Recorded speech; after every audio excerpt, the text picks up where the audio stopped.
Hello प्यारे बच्चों, क्या हाल चाल। उम्मीद है आप लोग अच्छे होंगे। तो आज के इस वीडियो लेक्चर में हम बात करने वाले हैं क्लास 12 केमिस्ट्री का चैप्टर नंबर 2 जो कि क्या है वैद्युत रसायन। और इस चैप्टर का आज हमारा आखिरी वीडियो लेक्चर है जिसमें हम डिस्कस करने वाले हैं नेरनेस्ट का समीकरण यानी कि इक्वेशन ऑफ नेरनेस्ट। ठीक है, अब ये जो समीकरण है पता नहीं क्यों बच्चों को बहुत ज्यादा कठिन लगता है, लेकिन ये इक्वेशन ऐसा है जिससे कई सारे न्यूमेरिकल्स हर बार बोर्ड एग्जाम में पूछे जाते हैं। ठीक है, तो ये जो टॉपिक है आपके बोर्ड एग्जाम में डायरेक्ट 3 नंबर का क्वेश्चन पूछा जाएगा कि नेरनेस्ट समीकरण क्या है और नेरनेस्ट समीकरण का जो फॉर्मूला है उसको प्रतीकों के साथ लिखिए, यानी कि उसके सिंबल्स या चिन्ह के साथ आपको लिखना पड़ेगा। ठीक है, इसके पहले हमने आपको चैप्टर नंबर 2 के 5 वीडियो लेक्चर और प्रोवाइड कर दिए हैं। अगर आपने चैप्टर नंबर 2 के 5 वीडियो लेक्चर्स नहीं देखे हैं तो आप प्लेलिस्ट में जाके देख सकते हैं। प्लेलिस्ट का नाम क्या है, क्लास 12 केमिस्ट्री 2027 के नाम से नई प्लेलिस्ट हमने बना दिया है।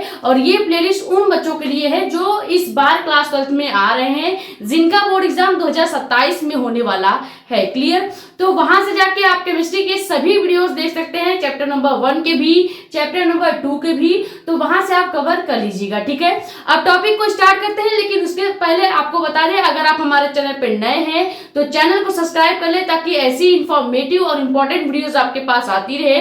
ज्यादा से ज्यादा वीडियो कर दे शेयर ताकि और भी लोग जुड़ जाए। बाकी अपने कमेंट्स या डाउट आप यहाँ पे या हमारा इंस्टाग्राम आईडी भी है मेडिकल स्टूडेंट साक्षी मिश्रा के नाम से, वहां पे भी अपने डाउट पूछ सकते हैं। ठीक है, आप समझते हैं सबसे पहले नेरनेस्ट समीकरण क्या है।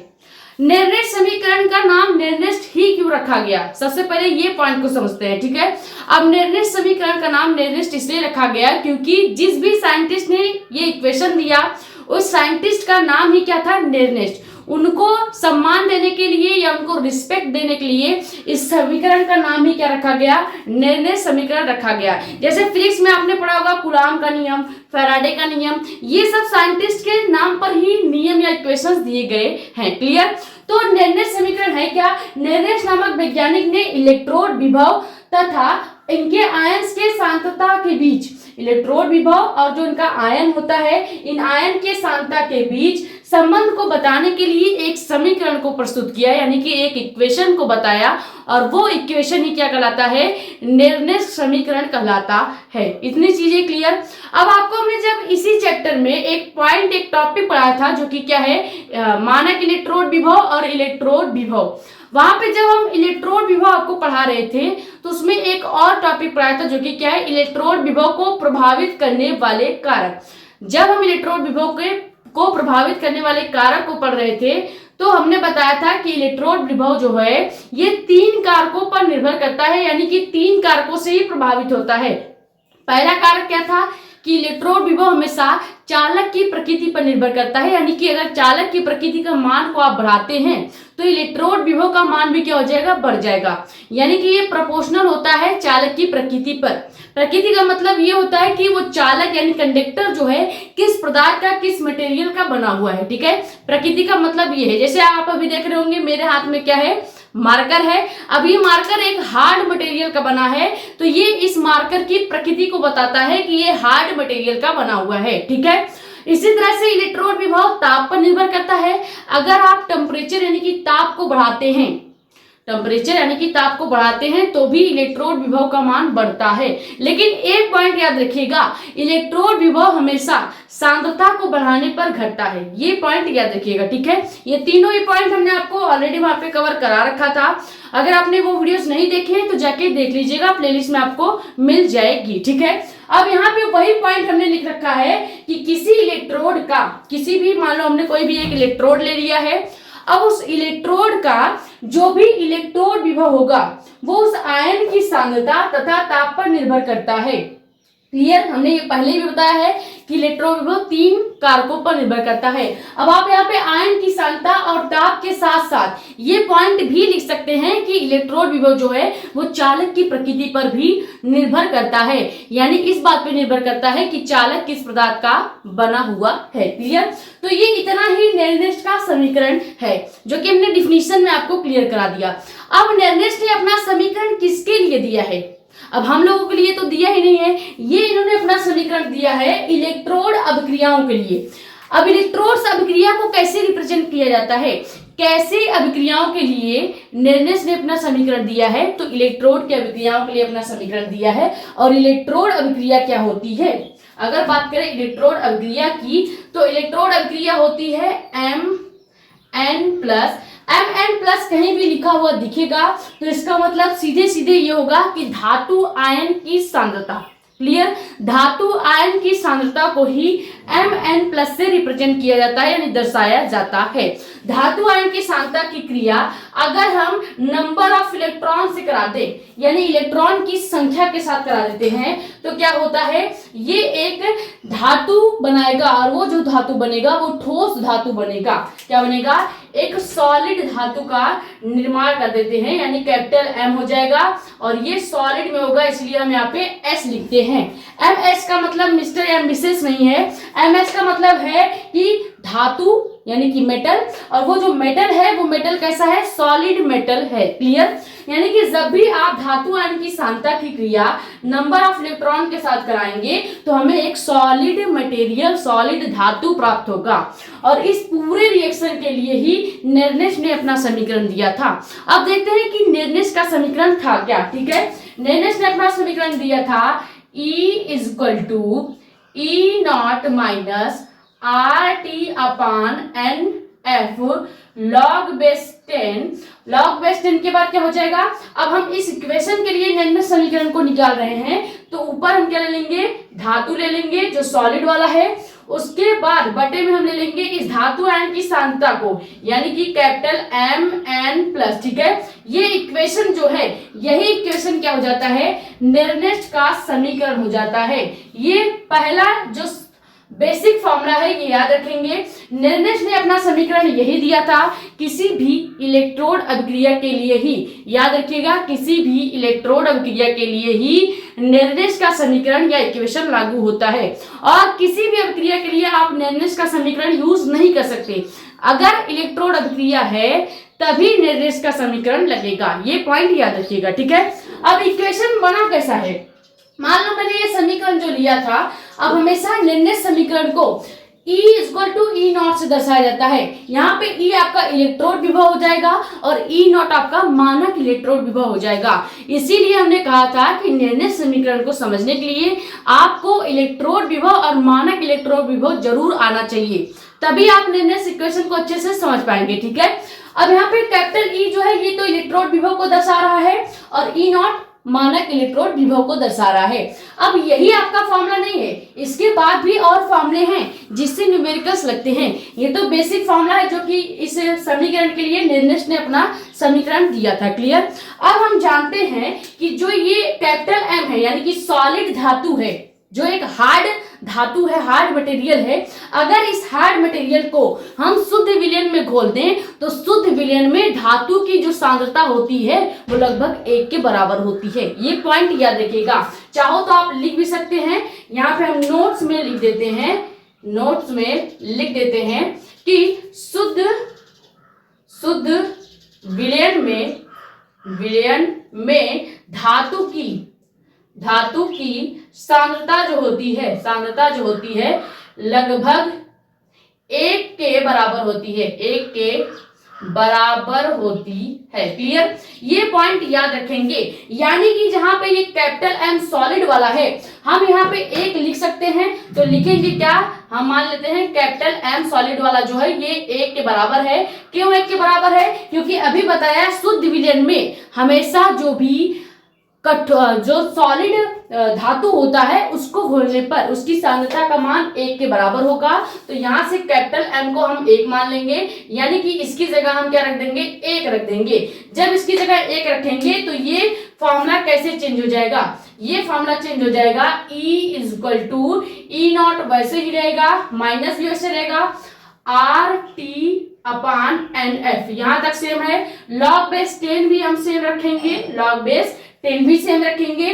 बस जहां पे कैपिटल M सॉलिड वाला दिए वाला दिख रहा है, यहाँ पे हम 1 रख देंगे, बटे यहाँ पे नीचे क्या हो जाएगा, Mn+। ठीक है, ये Mn+ क्या है, धातु आयन की सांद्रता। क्लियर, अब यहां से एक चीज आपको और देखना है, हम log बेस का लॉग अर्थिंग का एक फॉर्मूला होता है। लॉग बेस 10 कहीं भी अगर आपको दिखता है तो यहाँ पे एक फॉर्मूला लगाएंगे। लॉग बेस 10 कहीं दिखेगा तो लॉग बेस 10 का एक फॉर्मूला होता है, जो कि क्या होता है, फॉर्मूला हो जाएगा 2.303 log 10 की पावर x, यही फॉर्मूला होता है। यानी जहां पे आपको log 10 दिख रहा है, यहाँ पे आपको log 10 दिख रहा है ना, तो log 10 की जगह हम क्या लिख सकते हैं, हम लिख सकते हैं 2.303 इंटू में log बेस 10 के पावर x। क्लियर। तो यही चीज अगर हम इस वाले इक्वेशन में पुट कर दें, इस वाले इक्वेशन में log का मान रख दें, तो यही फॉर्मूला कैसे चेंज हो जाएगा, ये फॉर्मूला चेंज हो जाएगा E equal to E naught minus R T upon N F को वैसे ही रहने देंगे। पहले ये जो वैल्यू है, वैल्यू क्या है 2.303, इसको पहले लिखेंगे 2.303, अब लिखेंगे are T upon N F. Clear. और ये जो log 10 है, ये log 10 क्या हो जाएगा, ये log 10 आपका केवल log 10 में ही रहेगा। यानी आपको log 10 के पावर x नहीं लिखना है, ये x केवल फॉर्मूले में प्रदर्शित करने के लिए है। कहीं भी log बेस 10 की पावर x है तो उसको हम log 10 लिख सकते हैं, लेकिन log 10 को फिर से log बेस 10 की पावर x नहीं लिख देंगे, ठीक है, वैसे ही रहने देंगे। बस हमें केवल ये वैल्यू का मान आगे रखना था rt और nf के पहले, उसके बाद फिर हमारा log बेस 10 जैसे सब कुछ वैसे ही रख देंगे। क्लियर। और यहाँ पे हमारा पहले से 1 अपान कैपिटल में mn+1 था, ये ऐसे ही रहेगा। अब ये जो फॉर्मूला बना है यही आपका क्या हो जाएगा, यही फॉर्मूला है जिसपे कई सारे न्यूमेरिकल्स लगते हैं। क्लियर। ये आपका मेन फॉर्मूला निकल के आ गया। अब अगर इस फॉर्मूले पे अगर आप न्यूमेरिकल्स लगाने बैठोगे तो आपको न्यूमेरिकल्स लगाने में थोड़ी सी कठिनाई हो सकती है। क्यों? क्योंकि पहले आपको रेडबर्ग नियतांक यानी कि गैस नियतांक R का वैल्यू रखना पड़ेगा, फिर आपको टेम्परेचर यानी कि ताप का मान रखना पड़ेगा, फिर आपको इलेक्ट्रॉन की संख्या का मान रखना पड़ेगा, फिर आपको फैराडे के जो मान होता है, फैराडे का जो वैल्यू होता है वो वैल्यू रखना पड़ेगा। फिर इतना पूरा पार्ट कैलकुलेट करने के बाद ही आप इसका आंसर निकाल पाएंगे। तो इसके लिए एक शॉर्टकट रास्ता आपको बताते हैं, ठीक है। कहीं भी आपको निर्णय समीकरण से रिलेटेड न्यूमेरिकल्स देखने को मिलेंगे तो आप क्या करेंगे, पहले R का, T का और F का मान रखेंगे, वैल्यू रखेंगे, उसको कैलकुलेट करेंगे, तब जो मान निकलेगा वो आपका निर्णय इक्वेशन का यानी कि E का मान निकलेगा। क्लियर। लेकिन क्या हो अगर हम पहले से ही आपको R, T और F का मान कैलकुलेट करके दे दे तो क्या होगा, तो आपके लिए सरल हो जाएगा, केवल फॉर्मूले को रखो और आंसर निकालो। क्लियर। पहले यहां तक आप स्क्रीनशॉट कीजिए, फिर हम जो ये मेन फॉर्मूला आया है जिससे न्यूमेरिकल्स लगते हैं, इसी फॉर्मूले से भी आप न्यूमेरिकल्स लगा सकते हो, लेकिन इस फॉर्मूले में न्यूमेरिकल लगाने का मतलब है कि आपका जो सवाल 2 मिनट में होने वाला है वो सवाल 20 मिनट में होगा। लेकिन अगर इसी फॉर्मूले में हम इस R का, T का और F का यानी कि रेडबर्ग नियतांक या कह सकते हैं गैस नियतांक और ताप का और फैराडे का जो नियम है, जो उसका वैल्यू है, जो मान है, वो पहले से रख के कैलकुलेट कर देंगे तो यही फॉर्मूला छोटा हो जाएगा और उस छोटे फॉर्मूले से आप बड़े आसानी से न्यूमेरिकल्स लगा सकते हैं। ठीक है, पहले इतना स्क्रीनशॉट कर लीजिए।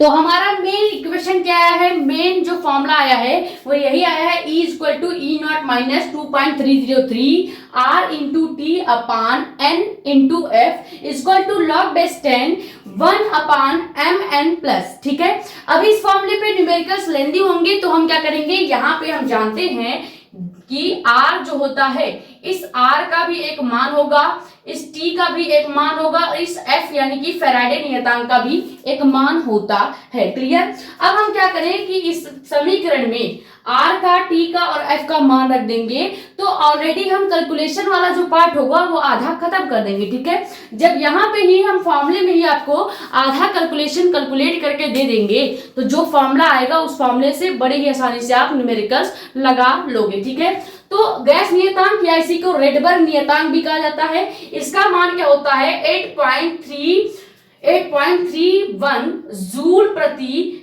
केल्विन प्रति मोल इसका मान होता है। क्लियर। उसके बाद टेम्परेचर का आपको पता ही होता है 25 डिग्री सेल्सियस होता है, जिसको अगर हम केल्विन में बदलेंगे तो क्या हो जाएगा, 25 डिग्री सेल्सियस को अगर हम केल्विन में बदलते हैं तो हो जाएगा आपका 258 केल्विन। ठीक है, ये टेम्परेचर का वैल्यू रखेंगे। उसके बाद फैराडे नियतांक का एक मान होता है जो कि हमेशा फिक्स होता है। ठीक है, नियतांक के जितने भी मान हैं ये हमेशा फिक्स होते हैं। क्लियर। फैराडे नियतांक का मान क्या होता है, 96,500। ठीक है, ये हो जाएगा 9,665। ठीक है, पूरा इसका मान हो जाएगा। अब चाहे तो उसको सी यानी कि कूलाम से दर्शाएंगे। क्लियर। ये हो गया ये तीनों वैल्यू। अब इन तीनों वैल्यू का जो मान है इस वाले इक्वेशन में रखेंगे। ठीक है, तो आपका मेन फॉर्मूला क्या आ जाएगा, मेन फॉर्मूला यहां से निकल के आएगा E is equal to E naught minus, जब आप 2.303 इंटू आर का मान क्या है 8.31। ठीक है, ये ऊपर हो गया, इंटू में टी का मान भी रखेंगे 298 केल्विन, पूरे के बटे क्या हो जाएगा आपका एन वैसे ही रखेंगे। एफ का मान क्या है, एफ का मान है 96,500। ठीक है, 96,500 रख दिया। उसके बाद रखेंगे क्या, log बेस 10 1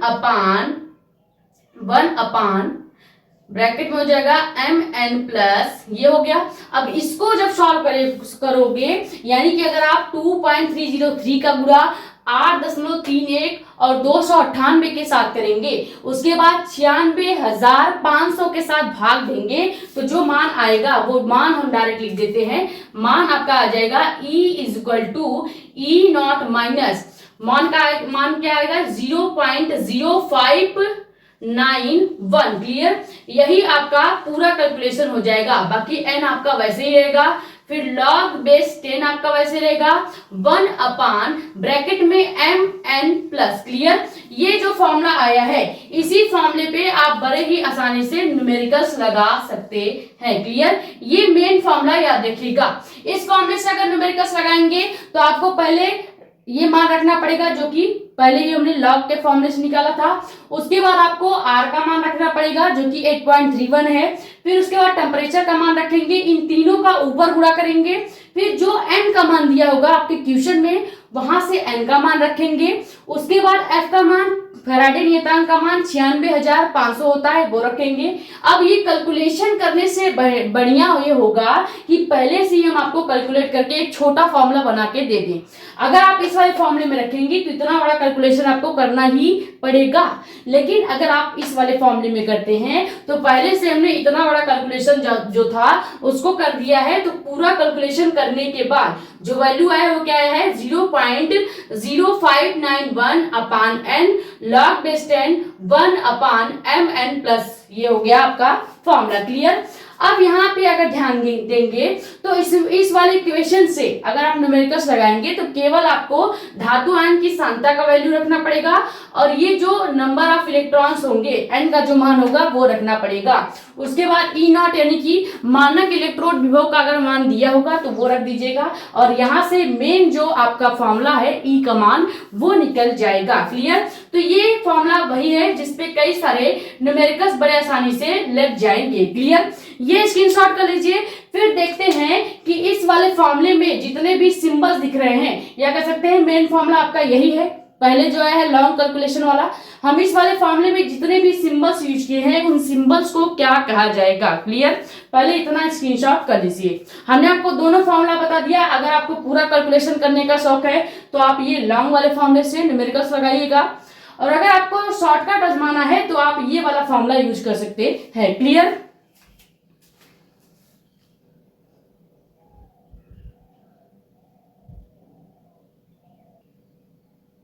तो अब देखते हैं इस फॉर्मूले में क्या क्या सिंबल है। ठीक है, सबसे पहले बात करते हैं कैपिटल ई क्या है। तो कैपिटल ई को हम कहते हैं इलेक्ट्रोड विभव। क्या कहते हैं, इलेक्ट्रोड विभव। यानी कहीं भी आपको कैपिटल ई दिखेगा नेक्स्ट इक्वेशन में तो इसको हम पढ़ेंगे इलेक्ट्रोड विभव। उसके बाद आता है ई नॉट। ई नॉट को हम कहते हैं मानक इलेक्ट्रोड विभव। क्या कहेंगे, मानक इलेक्ट्रोड विभव। क्लियर।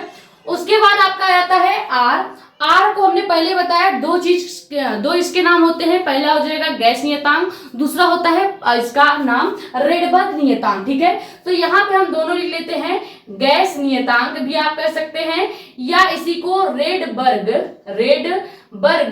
नियतांक भी कहा जाता है, नियतांक भी कहा जाता है। दोनों नाम आपको पता होना चाहिए कि आर को क्या क्या कहा जाता है। आर को पहले कहा जाएगा गैस नियतांक या आप इसको रेडबर्ग नियतांक भी कह सकते हैं। ठीक है, उसके बाद आर के बाद टी है। टी को आपको पता ही है परम ताप कहा जाता है, यानी कि हाई टेम्परेचर। क्लियर। उसके बाद एन आपका क्या है, तो नंबर ऑफ इलेक्ट्रॉन यानी इलेक्ट्रॉनों की संख्या। तो यहाँ पे वही लिखेंगे, इलेक्ट्रॉन की संख्या। क्लियर, ये हो गया इलेक्ट्रॉन की संख्या। उसके बाद एफ आ जाता है। एफ को हमने पहले ही बताया, एफ कहीं भी दिखेगा केमिस्ट्री में तो फैराडे नियतांक ही होगा। क्लियर, तो यहाँ पे एफ का मान क्या लिख देंगे, एफ को लिखेंगे फैराडे नियतांक। क्लियर।